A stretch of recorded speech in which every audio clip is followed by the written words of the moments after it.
एक से भले दो। ईरान इजराइल युद्ध में यही हो रहा है। अमेरिका के शामिल होने के बाद सबसे ज्यादा सुकून की सांस इजराइल ने ली है। इजराइल खुश है कि अमेरिका जंग में शामिल हो गया। इजराइल ने भी कहा है कि ट्रंप ने जो कहा वो करके भी दिखाया।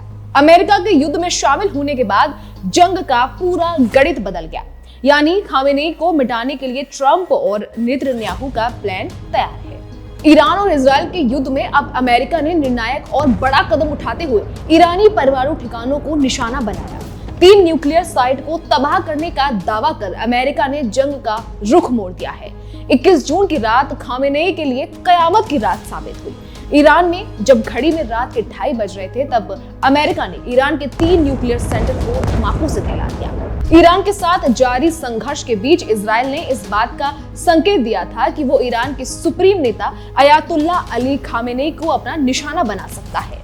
इजराइल के रक्षा मंत्री इजराइल कॉट्स ने धमकी दी थी कि ईरान के शीर्ष नेता अयातुल्लाह अली खामेनेई को लंबे समय तक जिंदा रहने नहीं दिया जा सकता है। हालांकि रॉयटर्स की रिपोर्ट के मुताबिक इजराइल के प्रधानमंत्री बेंजामिन नेतन्याहू ने इजरायली सैन्य कार्रवाइयों का मकसद ईरान की सत्ता को गिराना नहीं है, लेकिन अगर जंग लंबे समय तक जारी रहती है तो उसका नतीजा ये भी हो सकता है। उन्होंने कहा था, ईरान की सत्ता में बदलाव करना और सत्ता को गिराने का मुद्दा सबसे पहले ईरानी लोगों से संबंधित है और इसका कोई दूसरा विकल्प नहीं है। हालांकि अमेरिका ने साफ किया है कि वो खामेनेई की हत्या के पक्ष में नहीं है, लेकिन सूत्रों के मुताबिक अमेरिका और इजराइल में डील फाइनल है।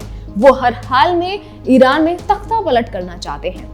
अमेरिकी राष्ट्रपति डोनाल्ड ट्रंप ने ईरान में तख्ता पलट के मुद्दे पर बड़ा बयान दिया है। उन्होंने सोशल मीडिया पर कहा, अगर मौजूदा ईरानी सरकार ईरान को फिर से महान नहीं बना सकती तो सत्ता परिवर्तन क्यों नहीं होना चाहिए। ट्रंप ने ईरान के लोगों को एक नारा भी दिया।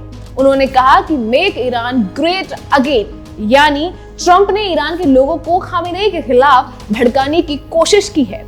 आपको बता दें कि युद्ध शुरू होते ही ईरान के निर्वासित प्रिंस रेजा शाह पहलवी ने हुंकार भरी है। उन्होंने ईरान के सुप्रीम लीडर खामेनेई से जनता के हित में इस्तीफा देने को कहा है, यानी ट्रंप ने तख्ता पलट की बिसात बिछा दी है। अमेरिकी दखल के बाद खामेनेई गए तो प्रिंस रेजा शाह पहलवी सत्ता पर काबिज हो सकते हैं, यानी खामेनेई गए तो फायदा अमेरिका और इजराइल दोनों को होगा। पूरे मिडिल ईस्ट में अमेरिका का दबदबा कायम होगा। खैर, फिलहाल इस खबर में इतना ही।